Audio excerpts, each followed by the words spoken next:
یہ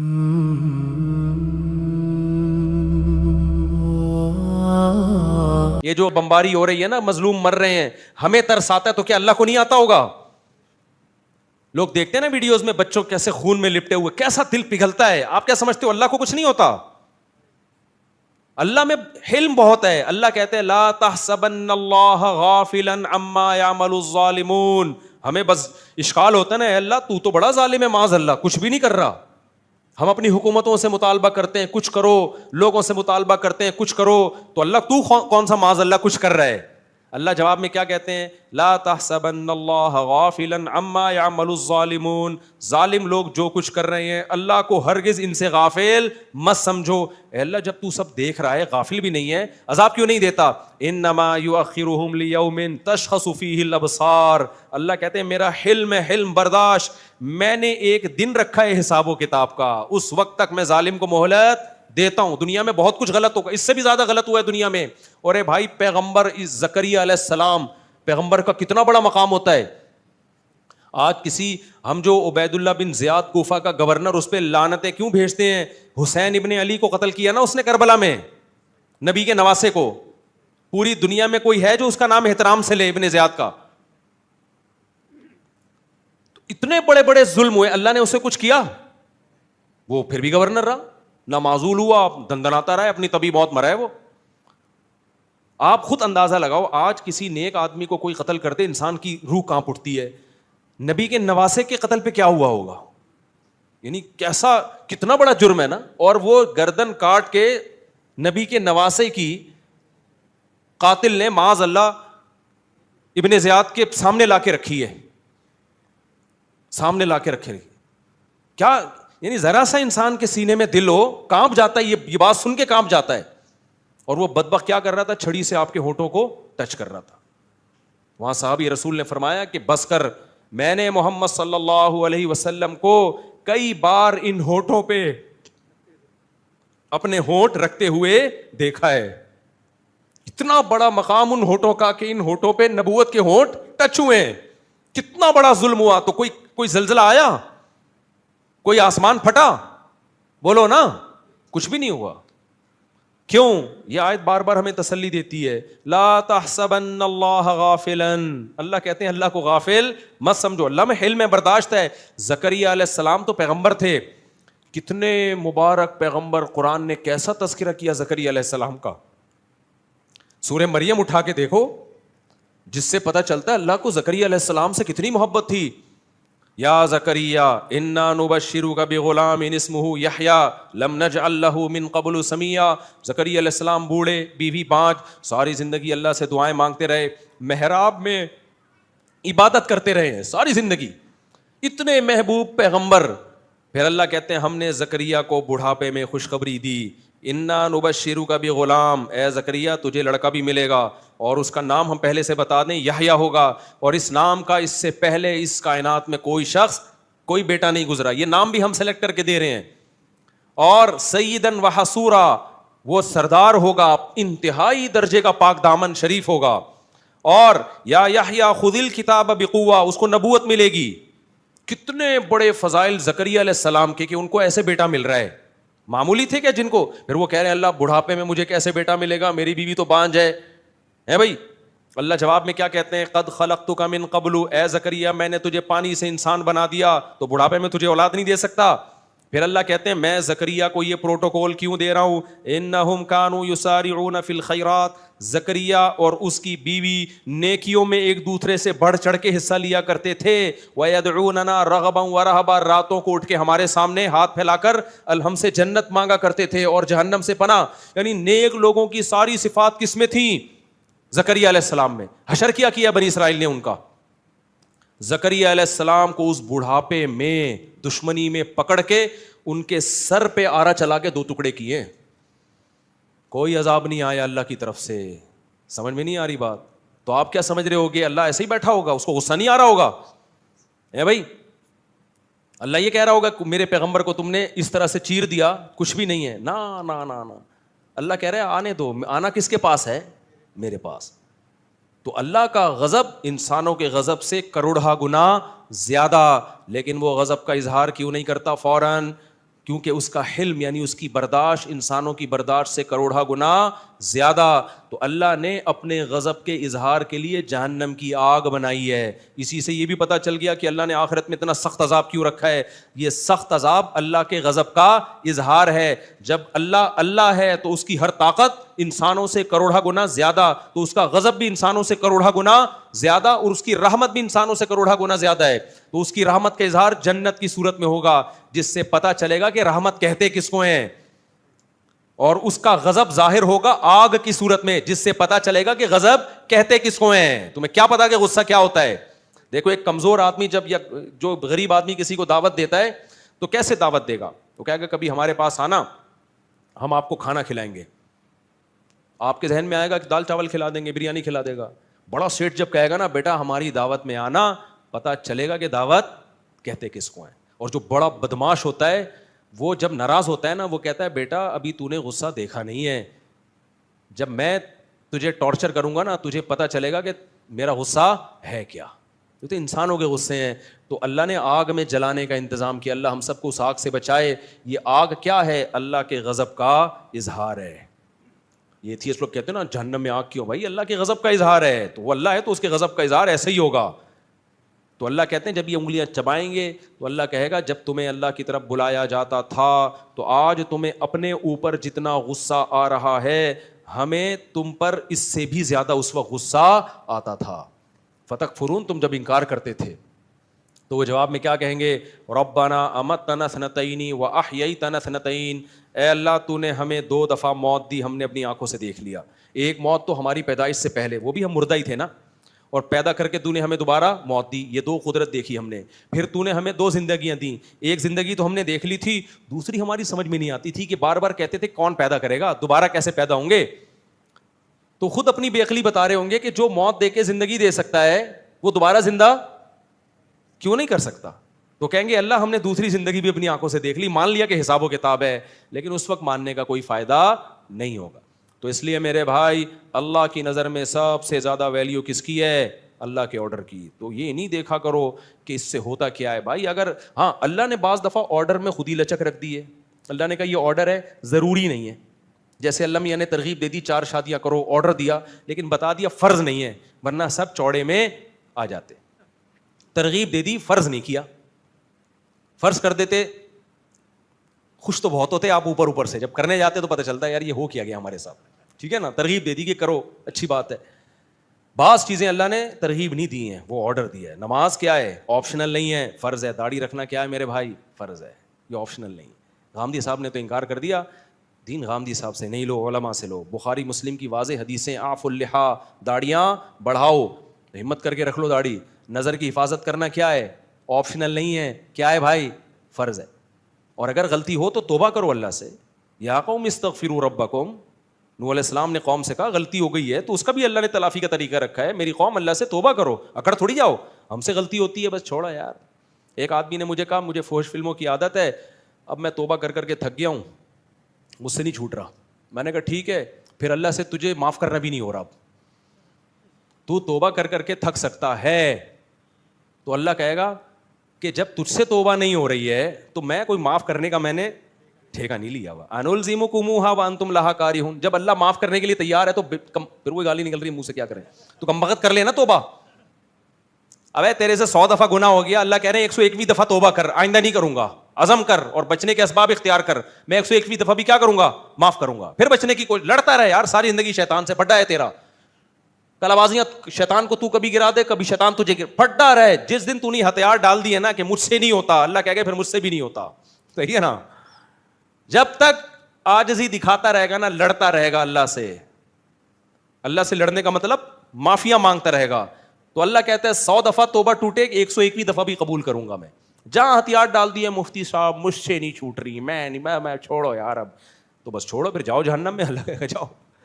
اس لیے بھائی گناہ ہو بھی رہا ہے نا تو توبہ کا تعلق اللہ سے ختم مت کرو, پھر چھوڑو. بد نظری ہو گئی پھر توبہ کرو, پھر ہو گئی پھر توبہ کرو, پھر ہو گئی پھر توبہ کرو. پریشان ہو کے توبہ کرو, کسی بھی طرح سے کرو بھائی. چھوڑنے کی کوشش میں لگے رہنا ہے. کوشش جس دن چھوڑ دی نا تو اللہ کہے گا جب تو خود جہنم پہ مطمئن ہو گیا ہے تو پھر ہم تجھے زبردستی نہیں بچاتے اللہ تعالیٰ کہ نہیں تو کودنا چاہ رہا ہے, ہم کہیں نہیں میں نہیں, میں اللہ کہتے ہیں میں نے جہنم بھی کسی سلسلے میں بنائی ہے, ٹھیک ہے نا, اس میں بھی کسی کو بھیجنا ہے میں نے, یہ خالی نہیں رہے گی. جیسے ہمارے یہاں گورنمنٹ نلکے لگاتی ہے تو پانی کے لیے, لیکن وہ اکثر خالی رہتے ہیں. تو ہم گورنمنٹ سے کہتے ہیں کس سلسلے میں آپ نے لائنیں بچھائی تھی, گورنمنٹ کہتی ہے سلسلہ چھوڑو, پانی نہیں ہے. تو اللہ کے یہاں ایسی دھاندلی نہیں ہے کہ اللہ جہنم بنا دے اور کہ جائے گا اس میں کوئی بھی نہیں. بنائی ہے اللہ کو پتا تھا اس کو بھروں گا میں انسانوں سے اور جنات سے. اسی طرح اللہ نے جنت بنائی اور اس میں بھی بہت سارے لوگ جائیں گے, 2-4 آدمی نہیں جائیں گے. 2-4 اسکالر کہتے ہیں کہ ہم ہی جائیں گے, ایسا دین پیش کرتے ہیں کہ یہی ہیں باقی سارے گھاس کھا رہے تھے. ایسا نہیں ہے بھائی, جنت میں بھی بہت بڑی تعداد میں لوگ جائیں گے. اگر یہ سارے گمراہ ہوتے, یہ سارے علماء صلحاء حنفی مالکی شافعی 99% تو یہی ہیں, حنفی مالکی شافعی حنبلی, باقی 1% ہیں جو کسی فقہ کو فالو نہیں کرتے. تو اگر وہ ٹھیک ہیں, یہ سارے غلط ہیں, تو پھر تو جنت میں کون جائے گا بھائی, 4-6 آدمی جائیں گے میرا خیال ہے. تو اس لیے یہ ٹائم ہی کا پتہ نہیں چل رہا مجھے یار. تو نماز تو اچھا 9 بجے ہے, میں سمجھ رہا ہوں, شکر ہے. تو بس ختم کر رہا ہوں میں.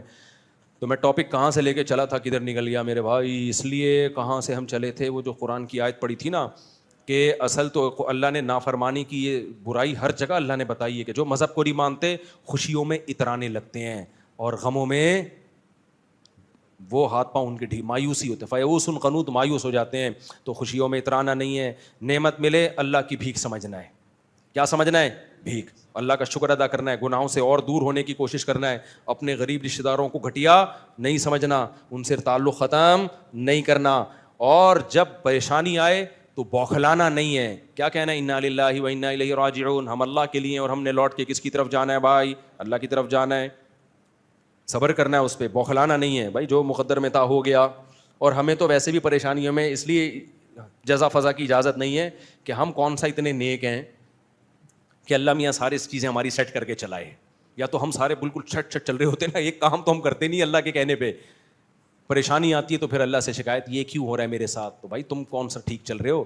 تو پریشانی میں صبر کرنا ہے, خوشیوں میں آپے سے باہر نہیں ہونا. یہ اللہ اس کے رسول صلی اللہ علیہ وسلم کا حکم ہے. جو نیک لوگ ہیں, دین پہ چلنے والے لوگ ہیں, ان کو صبر کی توفیق ملتی ہے. اب وہ ہیں کون لوگ, یہ صفات پیدا کیسے ہوں گی, یہ انشاءاللہ اگلے بیان میں. اب آگے بھی چلنا ہے نا, اسی آیت پہ تو نہیں ہم نے امام مہدی کا انتظار کرنا ہے, آگے بھی چلیں گے ہم. تو انشاءاللہ اگلے ہفتے پھر میں اس آیت کا اگلا حصہ بیان. یہ اصل میں ہے اتنا اہم حصہ نا کہ اگر پوری زندگی بھی اسی آیت کو بتاتے بتاتے گزر جائے تو اس کا حق ادا نہیں ہو سکتا. اس میں اتنی زبردست اللہ تعالیٰ نے انسان کی ساری برائیوں اور فسادات کی جڑ ہی یہ چیز ہے کہ خوشی میں اترانا اور غموں میں بے صبرا. یہ سارے جڑ ہی یہی ہے. اگر برداشت ہوگی نا تو یہ سب کچھ نہیں ہوگا. تو تھوڑے سے پیسے آتے ہیں تو اسٹائل ہی چینج ہو جاتا ہے, اور جب جاتے ہیں تو خودکشیوں کے خیالات آنا شروع ہو جاتے ہیں. کھویا مسافر خانہ ہے یار, ٹرین میں جا رہے ہو, کبھی جگہ ملتی ہے کبھی نہیں ملتی, کبھی بس میں جگہ مل جاتی ہے کبھی جگہ نہیں ملتی. سفر ہے, مسافر خانہ ہے, کوئی رہنے کی جگہ تھوڑی ہے. اصل کیا ہے بھائی؟ اللہ کے حکم کو راضی کرنا ہے. تو جنت کی صورت میں کامیابی ملے گی آخرت میں, وہ اصل ہے, اور جہنم کی صورت میں ناکامی ہوگی, وہ ناکامی کیا ہے؟ اصل ہے. اس سے بچنے کی کوشش کرو. تو زکریا علیہ السلام کے بارے میں آتا ہے, اسی کی دعائیں مانگا کرتے تھے. اللہ تعالیٰ ہمیں سمجھنے کی, عمل کی توفیق عطا فرمائے. ہم نے کئی دفعہ یہ سنا ہے کہ عرش سے اور کعبے سے بھی وہ مٹی بہتر ہے جو نبی کے قبر مبارک میں آپ کے بدن پر لگی ہوئی ہے. اس پر وضاحت فرما دیں. یہ مسئلہ پورا میں دلیل کے ساتھ نا پورا تیار کر کے جہلم پہنچا تھا کہ انجینئر کے سامنے بیٹھ کے بات کروں گا تاکہ 2 منٹ میں دودھ کا دودھ اور پانی کا پانی ہو جائے. علماء دیوبند کا یہ عقیدہ ہے المہند المفند میں کہ نبی صلی اللہ علیہ وسلم کے جسد اطہر سے جو مٹی ٹچ ہو رہی ہے وہ عرش سے افضل ہے.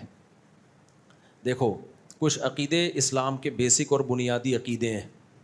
انجینئر نے اس مسئلے میں اتنی دھاندلیاں کی ہیں, اتنی کلابازیاں کھائی ہیں نا کہ وہ میں لے جا کے نا اسی کے سامنے, پہلے تو میں نے اس کے کلپ سنانے تھے کہ تم خود ایک جگہ دعوے پہ ٹکتے نہیں ہو. اتنی لمبی لمبی پھینکی ہے. اس نے کہا یہ عقیدہ علماء دیوبند کا گڑھا ہوا ہے. تو میں نے جہلم میں اس کو پہلے کلپ چلانا تھا کہ یہ عقیدہ علماء دیوبند کا ایجاد کردہ ہے, اس کے سامنے کہ آپ نے یہ کہا ہے. وہ کہتا ہے ظاہر ہے, کہتا کہا ہے, کیونکہ میں پورا نوٹ کر کے گیا تھا, لیپ ٹاپ میں اس کے سارے کلپ بھی نکال کے رکھے ہوئے تھے. وہ مکرتا تو میں اسی کے سامنے اس کا کلپ سناتا, پھر میں بتاتا کہ گڑھا وہ چیز ہوتی ہے جو ایجاد کردہ ہو. تو یہ علماء دیوبند سے پہلے کتنے بزرگان دین محدثین فقہا کا یہ عقیدہ چلا آ رہا ہے، حتیٰ کہ قاضی عیاض بہت بڑے محدث گزرے ہیں، انہوں نے تو اس پر اجماع نقل کیا ہے کہ اس پر امت کا اجماع ہے کہ نبی کی قبر کی مٹی وہ عرش سے افضل ہے. کتنے علماء کا عقیدہ یہ پورے، میں نے ان کے سارے حوالے، تو وہ صاحب آئے ہی نہیں مارکیٹ میں، تو کیا کرتے ہیں ہم. اب میں اس کو ہلکا پھلکا ایکسپلین کرتا ہوں پورے حوالوں کے ساتھ، تو کبھی جب المحند مفند پہ ریکارڈنگ کرواؤں گا نا پھر پیش کروں گا. ابھی تو ظاہر ہے میں جو فوراً سوال آتا ہے اس کا جواب دے دیتا ہوں. میں اس کا جواب یہ ہے کہ دیکھو کچھ عقیدے اسلام کے بیسک اور بنیادی عقیدے ہیں، ان میں دو رائے نہیں ہو سکتی. انجینئر نے یہ بھی دعویٰ کیا کہ عقیدہ اصولی ہی ہوتا ہے، یہ خود ایک لمبی پھینکی ہے. عقیدوں کی بھی دو قسمیں ہیں، کچھ عقیدے اسلام کے بنیادی عقیدے ہیں، ان میں اختلاف رائے کی اجازت نہیں ہے، جیسے اللہ کا ایک ہونا اور پیغمبر کا آخری نبی ہونا، عقیدہ تقدیر ہے، اور جنت اور جہنم کا وجود. یہ سب اسلام کے بیسک عقیدے ہیں، ان میں کوئی اختلاف کرے گا تو اسلام سے ہی خارج ہے. کچھ عقیدے ایسے ہیں جس میں اسلام نے واضح تعلیمات نہیں دیں، ان میں انسان اجتہاد کر سکتا ہے، واضح تعلیمات نہیں دی ہیں اس میں دو رائے ہو سکتی ہیں. اب یہ جو عقیدہ ہے کہ اللہ نبی کے قبر کی جو مٹی جو آپ کے جسم سے ٹچ ہو رہی ہے یہ عرش سے افضل ہے، یہ علماء دیوبند کے نزدیک اسلام کے بنیادی عقیدوں میں سے نہیں ہے. علماء دیوبند کی رائے یہ کہ جو یہ عقیدہ رکھے وہ بھی ٹھیک ہے، اور جو یہ عقیدہ رکھے کہ عرش یہ مٹی سے افضل ہے وہ بھی ٹھیک ہے. ہمارا رائے یہ ہے کہ یہ والا یہ زیادہ ٹھیک ہے کہ عرش قبر کی مٹی یہ عرش سے افضل ہے. علماء دیوبند کا یہ عقیدہ نہیں ہے کہ یہ عقیدہ رکھنا فرض ہے، وہ کہتے ہیں یہ اسلام کے بنیادی عقائد میں سے نہیں ہے، کیونکہ اس کے بارے میں ہمیں صریح نصوص نہیں ملتی. تو جب صریح نصوص نہیں ملتی ہیں تو کوئی بھی رائے رکھ سکتے ہو. اب انجینئر علی مرزا نے دعویٰ کیا ہے کہ یہ عقیدہ قرآن و سنت کے خلاف ہے، تو قرآن کی کوئی ایک آیت یا نبی کی کوئی ایک حدیث بتا دو جس سے پتہ چلتا ہو کہ عرش مٹی سے افضل ہے. ایسی بھی کوئی حدیث ہمارے پاس موجود نہیں ہے. میں جب جہلم میں سامنے جا کے بیٹھتا تو میں انجینئر کو کہتا کہ تم نے یہ دعویٰ کیا کہ عرش افضل ہے مٹی سے، تو اس افضلیت پہ کوئی آیت پیش کر دو. قیامت آ جاتی وہ اس پہ کوئی آیت پیش نہیں کر سکتا تھا. تو تمہارے جو عقیدہ ہے اس پہ بھی تو تمہارے پاس کوئی دلیل نہیں ہے. انجینئر کا عقیدہ یہ ہے نا کہ عرش مٹی سے افضل ہے، تو بھائی اس پہ کوئی آیت پیش کرو، تو اس پہ کوئی آیت پیش نہیں کرتا. اس کا مطلب تم نے جو عقیدہ رکھا ہوا ہے اس پہ بھی تمہارے پاس کوئی دلیل نہیں ہے. پھر میں اس کا لیپ ٹاپ پہ کلپ چلاتا کہ تم نے جو آیت پیش کی ہے نا اس کا بھی ترجمہ ہمیشہ کی طرح تم نے غلط کیا ہے. ڈنڈیاں مارنے اور غلط ترجمے کرنے پر تم چیمپئن ہو. وہ بہت ہوشیار تھا، سامنے بیٹھا نہیں، اس کو پتا تھا یہ بندہ آیا ہے خالی نہیں آیا ہوگا، ٹھیک ہے نا، مال لے کر آیا ہوگا یہ. تو میں لیپ ٹاپ میں اس کا کلپ ہم نے رکھا ہوا تھا اور ساتھیوں کے ذمہ لگائے ہوئے تھے، جیسے میں یہ بولوں تو تم نے یہ کلپ چلانا ہے. تو ہم نے سامنے چلانا تھا، کیمرے میں بھی کرنا تھا یہ آپ کیا ارشاد فرما رہے ہیں. تو اس نے وہ والی آیت بھی غلط پڑھی ہے، اذا لابتغوا الی ذی العرش سبیلا. اس آیت کو بھی غلط پڑھا ہے، پروننسیشن یعنی پڑھنے میں بھی ماشاءاللہ غلطیوں کے ماسٹر ہیں، تو اور ترجمے میں بھی گڑبڑ کی ہے. تو یہ جو آیت ہے نا کہ عرش کی فضیلت، تو ہم عرش کی فضیلت کے منکر نہیں ہیں، افضلیت کے منکر ہیں. عرش کی فضیلت پر تو قرآن کی بہت ساری آیتیں ملیں گی آپ کو. فضیلت الگ چیز ہے، افضلیت الگ چیز ہے. دیکھو موسیٰ کی فضیلت پر قرآن میں بہت سی آیتیں ہیں یا نہیں ہیں؟ ابراہیم، موسیٰ علیہ السلام اور ابراہیم علیہ السلام کی فضیلت پر قرآن میں بہت ساری آیتیں ہیں یا نہیں؟ افضلیت کے نبی سے بھی افضل تھے، اس پر کوئی ایک آیت بھی ہے بھائی؟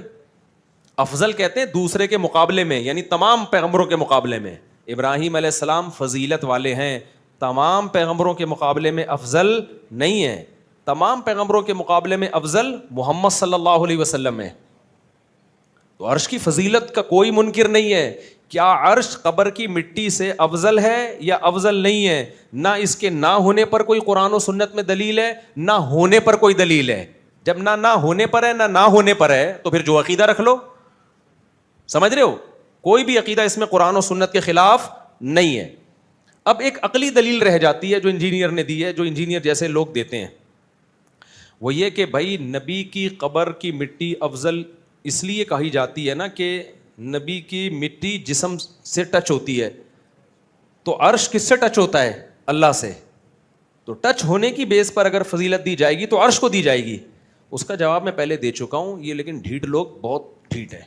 اس کا جواب انجینئر ہی کے کلام میں موجود ہے.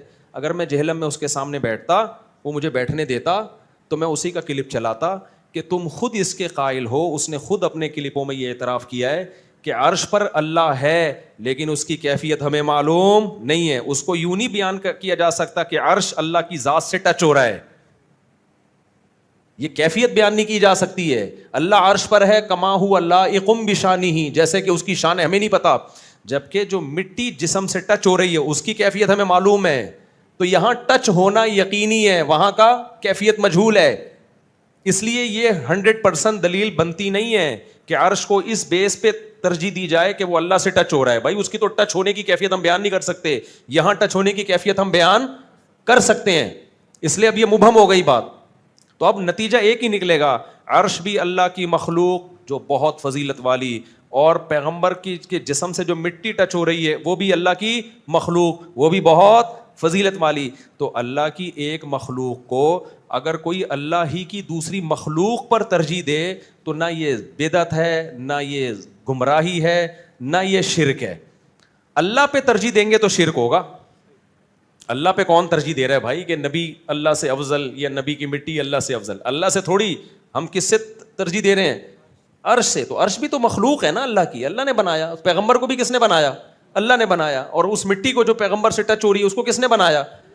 تو آپ اللہ کی ایک مخلوق کو اللہ کی دوسری مخلوق پہ فضیلت دیں تو اس سے یہ کہاں لازم آتا ہے کہ ہم اللہ کی توہین کر رہے ہیں یا پیغمبر کا مقام اللہ سے بھی بڑھا رہے ہیں؟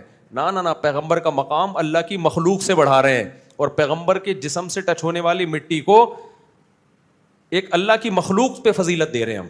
تو لہذا دلیل نہ ادھر ہے قرآن و سنت میں واضح, نہ ادھر ہے. لہذا کوئی بھی عقیدہ رکھ لے اس میں تو علماء دیوبند اس کو گمراہ نہیں سمجھتے.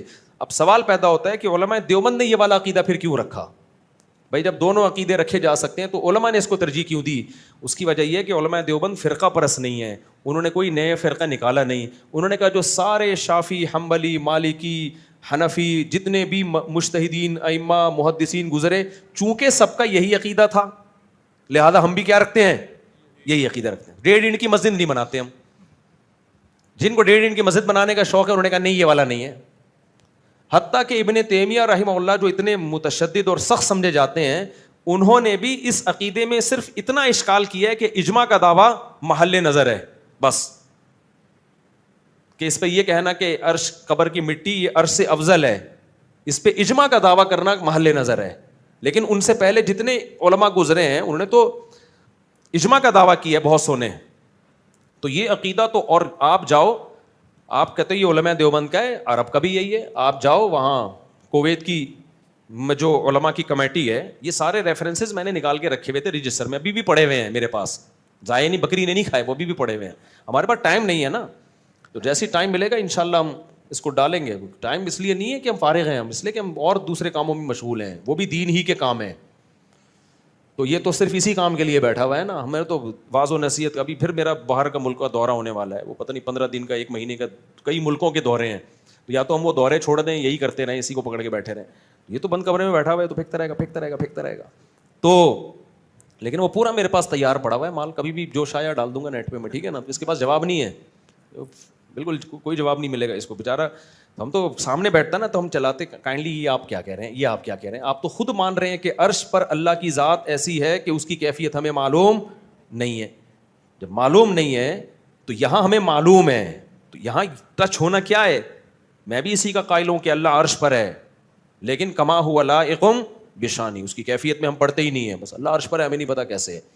تو علماء دیوبند نے یہ عقیدہ اس لیے رکھا کہ علماء دیوبند نیا فرقہ نہیں بنانا چاہتے تھے. انہوں نے کہا جو ساری دنیا کے علماء صلحہ کا چلا آ رہا ہے وہ بھی, تو میرے پاس پوری رجسٹر میں نا صدیوں سے لے کے بہت سارے علماء کی تاریخ وفات کے ساتھ ہم نے ان کی کتابوں سے ان کے عقیدے نکالے تھے کہ وہ بھی یہ کہتے ہیں عرش قبر کی مٹی عرش سے افضل, فلاں بھی یہ کہتا ہے, فلاں بھی یہ, پورا صدیوں سے. اور یہ محدثین ہیں, ان کے خلاف انجینئر ایک لفظ نہیں بول سکتا, سمجھ رہے ہو. تو اور آپ جاؤ کویت کے جتنے علماء, ہم نے وہ کویت کے علماء کی کمیٹی ان کے دارالافتاء سے بھی نکالا, انہوں نے بھی یہی کہا کہ نبی صلی اللہ علیہ وسلم کے, وہ تو آج کے علماء ہیں, وہ تو دیوبندی نہیں کہلاتے اپنے آپ کو, وہ عرب کے بھی یہی ہے کہ بھائی قبر کی جو مٹی ہے یہ عرش سے افضل. البتہ سلفی علماء نے اس میں اختلاف کیا ہے, وہ بھی سعودی عرب کے چند سلفی, سارے سلفی بھی نہیں. تو ہماری نظر میں وہ بھی گمراہ نہیں ہے, کیونکہ یہ عقیدہ اسلام کے بنیادی عقیدوں میں سے ہے نہیں. لیکن انجینئر تو اجماع کے لفظ پہ ہی مار کھا جائے گا, کیونکہ اس کا کلپ ہم لے کر گئے تھے, اس نے خود کہا کہ امت گمراہی پہ جمع نہیں ہو سکتی, اجماع خود دلیل ہوتا ہے. تو ہم نے خود اس میں نقل کیا ہے کہ فلاں فلاں صدی کے عالم نے اس پر اجماع نقل کیا ہے کہ اجمعوا, امت کا اجماع اس مسئلے پر. ایک مسئلہ یہ. اسی طرح یہ حیات النبی کے مسئلے میں بہت ڈنڈیاں ماری انجینئر نے. بھائی المہند علی المفند میں یہ لکھا ہوا ہے کہ نبی صلی اللہ علیہ وسلم قبر میں حیات ہیں دنیاوی زندگی اور برزخی زندگی کے ساتھ. اس پہ اس نے کہا لو دنیاوی کہہ دیا, واہ بہت مذاق اڑایا ہے. تو اس کا کلپ میں خود چلاؤں گا. میں جب گیا تھا نا جہلم, اس کا کلپ لے کے گیا تھا کہ اس نے کہا ہے کہ جسمانی حیات کے ساتھ زندہ ہے. تو آپ کا جو جسمانی کا مطلب ہے وہی ہمارا مطلب دنیاوی سے ہے. سمجھ رہے ہو کہ نہیں سمجھ رہے؟ اصل میں برزخی حیات ہے نبی کی, لیکن اس کو تشبیہ دی گئی ہے دنیاوی حیات سے. کیوں؟ اس لیے کہ اس حیات کا اس جسد اطہر سے تعلق ہے. کس نوعیت کا تعلق ہے یہ ہمیں معلوم نہیں ہے, کیونکہ بہت پاورفل برزخی حیات ہے, اس لیے اس کو دنیاوی سے تشبیہ دی گئی ہے. عین دنیاوی نہیں قرار دیا گیا اس کو. اس پر علماء دیوبند کی تصریحات ہیں کہ عین دنیاوی نہیں ہے, دنیاوی سے تشبیہ دی جا رہی ہے. تو اگر آپ کو اس تشبیہ پر اشکال ہے تو میں انجینئر سوال کروں گا کہ آپ کا کلپ میرے پاس موجود ہے, اس میں آپ کہہ رہے ہو جسمانی حیات کے ساتھ. تو تم جب جسمانی بول دو تو تمہارے اسٹوڈنٹ پی جاتے ہیں, ہم نے دنیاوی بول دیا تو ہم مشرک ہو گئے. بڑے ڈھیٹ اسٹوڈنٹ ہیں یار اس کے, آپ کو بتاؤ بڑے ڈھیٹ ہیں. اصل عقیدہ ہمارا یہ ہے کہ علماء دیوبند اس کو دنیاوی نہیں سمجھتے, دنیاوی جیسی سمجھتے ہیں. جیسی کا مطلب کیا ہے؟ جب ہم کسی کو کسی سے تشبیہ دیتے ہیں تو تشبیہ کا مطلب یہ ہوتا ہے کہ ہم وہ نہیں مان رہے. جیسے دیکھو میں کہتا ہوں زید شیر جیسا ہے, اس کا مطلب میں نے مان لیا کہ شیر نہیں ہے وہ. اگر شیر ہوتا تو میں شیر جیسا کہتا اس کو. شیر کو کبھی کہا جائے گا شیر جیسا؟ تو علماء نے کہہ دیا دنیاوی جیسی. تبھی اردو ترجمہ جو المہند المفند کا چھپا ہے نا, اس میں ہر جگہ یہی ہے کہ دنیاوی کی طرح ہے. تو کی طرح کا مطلب مان لیا کہ دنیاوی نہیں ہے. طرح کیوں کہہ دیا بھائی تشبیہ میں؟ جیسے زید کو جب آپ کہتے ہو شیر جیسا ہے, تو اگلا آپ سے پوچھے اس کی تو زید کی تو دم بھی نہیں ہے, زید کی تو نوکیلے دانت بھی نہیں ہے, ہم کہیں گے کس میں تشبیہ دی ہے؟ بہادری میں. تو جب علماء دیوبند نے کہہ دیا کہ وہ دنیاوی کی سی ہے, عربی میں یہ الفاظ نہیں ہے, کیونکہ تشبیہ میں مبالغہ جب کیا جاتا ہے تو تشبیہ کے الفاظ حذف کر دیے جاتے ہیں. جیسے جب میں کہوں زید تو شیر ہے, شیر, اب دیکھو میں یہ نہیں کہہ رہا زید شیر جیسا ہے, میں کہہ رہا ہوں زید کیا ہے؟ شیر. اب اگلا آ کے کہے آپ نے کہا زید شیر ہے, زید کی تو نہ دم ہے نہ وہ دھاڑتا ہے, تو میں کہوں بھائی شیر جیسا ہے. اب کہیں جیسے کا لفظ تو آپ نے استعمال نہیں کیا. میں کہوں گا بھائی میں تشبیہ میں مبالغہ کر رہا ہوں, بہت بہادر ہے, گویا کہ شیر ہے, لیکن حقیقت میں شیر نہیں ہے. تو علماء دیوبند نے نبی صلی اللہ علیہ وسلم کی قبر میں حیات کو برزخی کہا ہے, لیکن تشبیہ دنیاوی سے دینے کے لیے حرف تشبیہ کو حذف کر دیا تاکہ مبالغہ پیدا ہو. اردو ترجمے میں اس کی وضاحت کر دی ہے کہ دنیاوی کی طرح ہے وہ. اب علماء دیوبند سے آپ پوچھیں کہ آپ نے دنیاوی کی طرح قرار دیا, اس کا مطلب کیا ہے؟ تو علماء دیوبند بتائیں گے بھائی پہلا مطلب تو یہ کہ دنیاوی ہے نہیں. اگر ہوتی تو ہم کی طرح تھوڑی کہتے, برزخی تھوڑی کہتے پھر ہم اس کو. جبکہ انجینئر نے الزام یہ ڈال دیا کہ اس کو دنیاوی مانتے ہیں, گویا موت ہوئی نہیں ہے. ابے بھائی تم ہم پر ایسی چیز ڈال رہے ہو جس کے ہمارے اکابر قائل ہے ہی نہیں. کسی کی بات کا مطلب انہی سے پوچھا جاتا ہے نا. تو علماء کہیں گے پہلی بات تو یہ کہ وہ دنیاوی ہے نہیں, وہ برزخی ہے, تبھی ہم ورنہ دنیاوی سے تشبیہ نہ دیتے. دوسرا سوال پھر ہم علماء دیوبند سے پوچھتے ہیں کہ حضرت پھر آپ نے تشبیہ کیوں دی ہے؟ جب دنیاوی نہیں ہے تو دنیاوی سے تشبیہ کیوں دے رہے ہو؟ تو جب دیکھو کوئی شخص کہتا ہے نا زید شیر جیسا ہے, تو آپ زید سے جا کے پوچھو گے کہ شیر سے تشبیہ کیوں دے رہے ہو, تو وہ جواب میں کہے گا, ایکسپلین کرے کہ بہادری میں شیر کی طرح ہے, تو اس کی ایکسپلینیشن کو مانو گے یا ڈھنڈورا پیٹو گے, جھوٹ بول رہا ہے, غلط کہہ رہا ہے؟ مانو گے نا کہ یار اچھا ویل ڈن, زبردست, شیر جیسا مطلب بہادر, ویل ڈن, بالکل بہترین تشبیہ دی آپ نے. تو علماء دیوبند سے پوچھا جائے آپ نے دنیاوی سے تشبیہ کیوں دی, تو ہمارے پاس اس کے دو جواب ہیں, ایک انجینئر کو دینے کے لیے, ایک پبلک کو دینے کے لیے. انجینئر کو دینے کے لیے تو آسان جواب ہے کہ تو نے جسمانی سے تشبیہ کیوں دی, صحیح ہے نا, تو وہ جو تشبیہ تو جسمانی کے, انجینئر نے کہا ہے کہ وہ برزخی ہے, جسمانی ہے, تو تیرا جو جسمانی کا مطلب ہے وہ کیا مطلب ہے تو بتا دے, ہم دنیاوی کا مطلب تجھے خود بتا دیں گے. تو جو مردی پھینکتا رہے بیٹھ کے, تجھ سے کوئی پوچھنے والا نہیں ہے بھائی. تو وہ تو قیامت آ جائے گی, الٹا لٹک جائے گا, جواب نہیں دے گا. اور جو جواب دے گا وہی علماء دیوبند کا بھی جواب ہوگا کہ تو جب اس کو جسمانی سے تشبیہ دے سکتا ہے تو ہم نے اس جسمانی کے بجائے دنیاوی کا لفظ استعمال کر لیا, کیونکہ دنیا میں جسم کے ساتھ حیات ہوتی ہے, سمجھ رہے ہو؟ تو تعبیر کا فرق ہے. دوسرا جو علمی جواب ہے وہ یہ ہے کہ دنیاوی سے تشبیہ پاور طاقتور ہونے میں دی ہے. دیکھو برزخ میں ہر ایک کو زندگی ملتی ہے, کافر کو بھی ملتی ہے, تبھی تو اس کو عذاب کا احساس ہوتا ہے. اگر بالکل ہی مردہ ہو گیا ہوتا تو نہ عذاب ہوتا, کافر کو تو ثواب نہیں ہوتا ہی نہیں عذاب کا. اور مسلمان کو قبر میں کیا ملتا ہے؟ نعمتیں ملتی ہیں. تو یہ حیات ہی کے تو اثر ہیں. بالکل گمسم ہو جانا, مر کے بالکل فنا ہو جانا, یہ تو کافروں کا عقیدہ ہے. ہم تو کہتے ہیں برزخ میں انسان کو حیات ملتی ہے, جیسے فرعون کو بھی حیات ملی ہے برزخ میں. اللہ کہتے ہیں پانی میں گیا, داخل کہاں ہوا ہے؟ آگ میں. اب جہاں فرعون کی لاش رکھی ہوئی ہے یہ فرعون کی قبر ہے جو لوگ دیکھنے کے لیے جاتے ہیں. اللہ کہتے ہیں ہے تو یہ قبر, لیکن یعرضون علیہا غدوا وعشیا, صبح و شام اس کو آگ میں جلایا جا رہا ہے. تو آگ میں جلانے کا احساس مردوں کو ہوگا یا زندوں کو ہوگا؟ زندے کو ہوتا ہے, مردے کو تھوڑی ہوتا ہے. تو اس کا مطلب وہاں ایک الگ قسم کی زندگی ملی ہوئی ہے فرعون کو, جس زندگی کی وجہ سے اس کو جلنے کا تکلیف محسوس ہوتی ہے. تو کافر کو بھی زندگی ملتی ہے, مسلمان کو بھی زندگی ملتی ہے, شہید کو بھی زندگی ملتی ہے, پیغمبروں کو بھی زندگی ملتی ہے. تو جیسے جیسے آپ کا درجہ بلند ہوگا یہ زندگی پاورفل ہوتی چلی جائے گی. تو پیغمبروں کو سب سے زیادہ پاورفل زندگی ملتی ہے برزخ میں. اس پاور اور طاقت کی وجہ سے اس کو تشبیہ کس سے دی ہے؟ دنیاوی سے. یہ بتانے کے لیے کہ نبی صلی اللہ علیہ وسلم کو جو قبر میں حیات ملی ہے اس حیات کا اس جسم سے بہت پاورفل تعلق ہے, کمزور تعلق نہیں ہے, بہت پاورفل. اور پاورفل تعلق تو دنیاوی زندگی میں ہوتا ہے, اس لیے اس کو دنیاوی سے تشبیہ دے دی کہ بہت طاقتور تعلق ہے, وہ کمزور تعلق نہیں ہے. اور اسی قبر اتھر میں اس کا تعلق ہے. اس تعلق کی نوعیت کیا ہے, قسم کیا ہے, یہ ہمیں معلوم نہیں ہے. اس کی مثال ہے قرآن کہتا ہے شہداء زندہ ہیں لیکن تمہیں شعور نہیں ہے. تو جب شہید زندہ ہوگا تو پیغمبر زندہ نہیں ہوں گے قبر میں؟ شہید, پیغمبر کا مقام شہید سے کم ہوتا ہے, زیادہ ہوتا ہے. تو پیغمبروں کی یہ حیات دلالت النص سے ثابت ہے. تو اس لیے علماء دیوبند کا عقیدہ کیا ہے بھائی, پیغمبروں کی زندگی قبر میں برزخی ہے. تشبیہ کس سے دی جا رہی ہے؟ دنیاوی کی طرح ہے. وہ جس کو انجینئر نے تشبیہ دی ہے جسمانی ہے. تو تم جب تشبیہ دو تو کوئی تم پوچھنے والا نہیں ہے, ہم تشبیہ دیں, اور ہم وہ تشبیہ دے رہے ہیں جو علماء اکابر دیتے آئے ہیں صدیوں سے. تو اس لیے یہاں بھی سامنے بیٹھتا مزہ آتا, سامنے آپ لوگ بیٹھے ہوئے ہو یار, آپ سے تھوڑی ہمارا جھگڑا ہے. اس میں جھگڑا جس سے وہ بیٹھا نہیں سامنے, وہ بیٹھے گا بھی نہیں قیامت تک. کہ اگر رات کو کیوں آئے تھے, حالانکہ رات کو آئے تھے تو اسٹے تو دن میں بھی کیا تھا نا ہم نے. آنے سے کیا ہوتا ہے بھائی؟ آپ کی شادی کل شام 4 بجے ہے لاہور میں, فرض کرو شام کو 4 بجے شادی ہے, آپ دولہا رات ہی کو لاہور پہنچ گیا خوشی میں.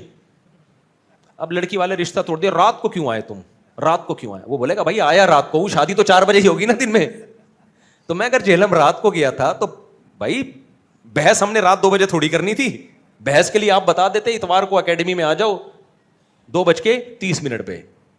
ہم رات کو تھوڑی آتے, ہم رات کو تو اناؤنسمنٹ ہوئی ہے تو وہ پٹانگ پھینکی. اسی طرح یہ جو عقیدہ ہے کہ علماء دیوبند جو ہے نا اس میں لکھا ہوا ہے کہ ہم قبروں سے فیض کے قائل ہیں. ابھی تو میں ہلکا پھلکا انداز میں بیان کر رہا ہوں, ظاہر ہے ابھی یہ تو اچانک سوال آ گیا نا, ورنہ تو اس میں تو پوری وہی جو دلائل میں لے کر گیا تھا نا وہ ریکارڈ کرنے کے اصل میں پورے ریفرنسز کے ساتھ.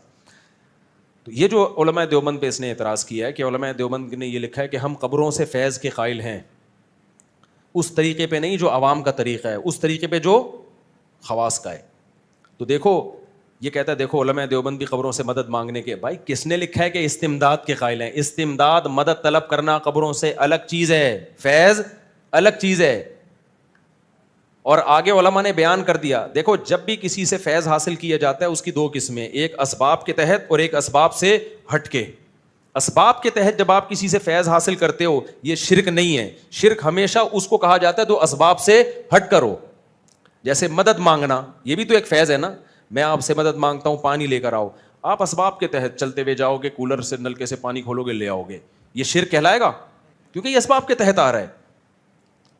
اور ایک ہے اسباب سے ہٹ کے, طوفان آ گیا, قحط پڑا ہوا ہے, کوئی پانی کا نظام نہیں ہے, اب اللہ سے مانگا جائے گا. اب مخلوق سے مانگو گے, اس کا مطلب آپ مخلوق کو مختار کل سمجھتے ہو, یہ شوں کر کے لے آئے گا. تو یہ غیر اللہ کی مدد یا یہ فیض یہ اسباب سے ہٹ کر ہے. تو علماء دیوبند نے لکھا ہے کہ قبروں سے اس فیض کے قائل نہیں ہے جو عوام جس کے قائل ہے. عوام اسباب سے ہٹ کے فیض کی قائل ہے. عوام یہ سمجھتی ہے کہ ان مردوں کو اللہ نے اختیارات دے رکھے ہیں, جب بھی ان کو پکارا جائے گا یہ بزرگ ہماری حاجت پوری کریں گے. اگر علماء دیوبند کا یہ عقیدہ ہوتا تو توحید کے سب سے بڑے علمبردار علماء دیوبند نہ ہوتے. کبھی کسی دیوبندی کو دیکھا قبروں میں سے جا کے مانگ رہا ہے؟ اور اگر آپ کتابوں کے ریفرنس دے دو نا, انجینئر صاحب ہو سکتا ہے فلاں دیوبندی قبر پہ مانگ رہا تھا, تو بھائی ہم اس کے پابند نہیں ہے, غلط کر رہا تھا, ہم سے پوچھ کے تھوڑی کر رہا ہے. یہ تھوڑی کہ کوئی بھی دیوبندی اٹھ کے کچھ بھی کر لے تو آپ علماء دیوبند کو بدنام کرنا شروع کر دو. جو محنت علی المفنت کا عقیدہ ہے اس کے مطابق قبر سے مانگنا حرام ہے. تبھی میں تو علماء دیوبند کا بہت ہی ادنا سا شاگرد ہوں, کبھی آپ نے ہمیں دیکھا قبروں سے مانگتے ہوئے؟ تبلیغی جماعت تو علماء دیوبند کی بنائی ہوئی جماعت ہے نا, کبھی ان کو دیکھا قبروں سے مانگتے ہوئے؟ تو اس میں لکھا ہوا ہے کہ اس طریقے پہ نہیں جس طریقے پہ عوام قائل ہے. عوام اسباب سے ہٹ کے قائل ہے, ہم اس فیض کے قائل ہیں جو اسباب کے تحت, اور اسباب کے اندر قبر کا فیض یہ قرآن و سنت سے ثابت ہے. اب دیکھو, حضرت عمر رضی اللہ تعالیٰ عنہ نے وصیت کی, حضرت عائشہ سے سفارش کی مجھے کہاں دفن کیا جائے؟ نبی کے ساتھ. کیوں؟ تاکہ نبی کی قبر پہ جو اللہ کی رحمتیں پڑیں گی وہ مجھ پہ بھی ہوں. تو یہ بھی تو قبر کا فیض ہے.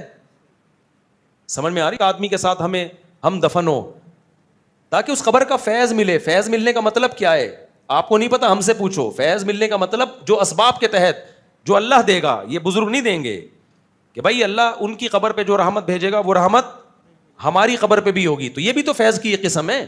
ہم اس قسم کے قائل ہیں جو اسباب کے تحت ہو, جو اسباب سے ہٹ کر ہے اس فیض کے ہم قائل نہیں ہیں جو شرک کی طرف انسان کو لے کے جاتا ہے. سمجھتے ہو کہ نہیں سمجھتے؟ اسی طرح حدیث میں آتا ہے فزورها فانها انی نہیتکم عن زیارت القبور فزورها فانها تذکر الاخرہ. قبروں کی زیارت کیا کرو, اس سے آخرت کی یاد تازہ ہوتی ہے. تو ہم قبرستان فیض حاصل کرنے کے لیے جاتے ہیں. وہ فیض ہمیں کیا ملتا ہے؟ آخرت کی یاد تازہ ہوتی ہے. یہ فیض ہے یا نہیں ہے؟ یہ بھی تو فیض ہے. جب آپ قبر پہ جاؤ گے کون یاد آئے گا؟